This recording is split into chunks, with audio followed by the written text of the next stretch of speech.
తండ్రి నాతో చెబుతున్నాడు. ఏ ఆత్మ అభిషేకము మరియు ఏ ఆత్మ అభిషేకము యొక్క ప్రభావములో అయితే నేను అన్ని నామముల కంటే ఘనమైన నామమును సంపాదించగలిగాను, ఏ ఆత్మ అభిషేకము కారణముగా అయితే నేను విధేయతను నేర్చుకున్నాను, హెబ్రీయులకు రాసిన పత్రిక 5వ అధ్యాయం ప్రకారం ఆ విధేయతలో కొనసాగాను. ఆ విధేయతలో కొనసాగటం కారణం చేత మోషే ఇల్లంతటిలో సేవకుడై ఉండి శ్రేష్ఠుడైతే, నేను కుమారుడనై ఉండి ఇల్లంతటి పైన అధికారినై, దానిని జయించువాడనై, దానిని నడిపించువాడనై, దానిని అభిషేకించువాడనై ఉండగలుగుతున్నాను.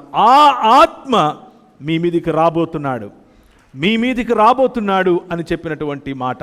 నేను రాజును, నేను అన్యజనుల భూరాజులు అందరూ కలిసి చేస్తున్నటువంటి ప్రణాళికలను తిప్పికొట్టడానికి, వారు కత్తులతోనూ కటార్లతోనూ వారి యొక్క వయలెంట్ యాటిట్యూడ్స్తోనూ చేసే పనిని ప్రేమ మరియు సహనము, ప్రేమ మరియు స్వీకృతి, ప్రేమ మరియు కనికరము, న్యాయము, నీతి అనేటటువంటి నా రాజ్య స్థాపనను నేను చేయటానికి వచ్చాను కదా.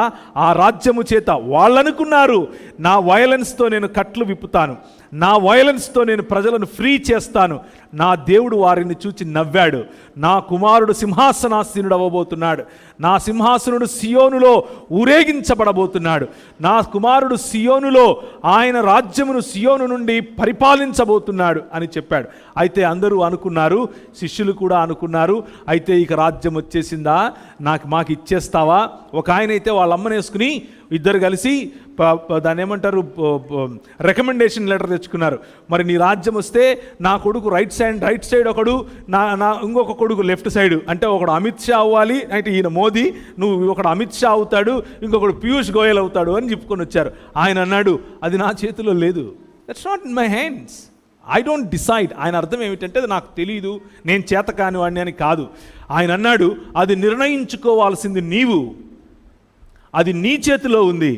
ఆయన రాజ్యమందు శ్రేష్ఠుడు అవ్వాలి అని అంటే ఈరోజు అందరికంటే, లేకపోతే అందరికీ సేవకుడవవు.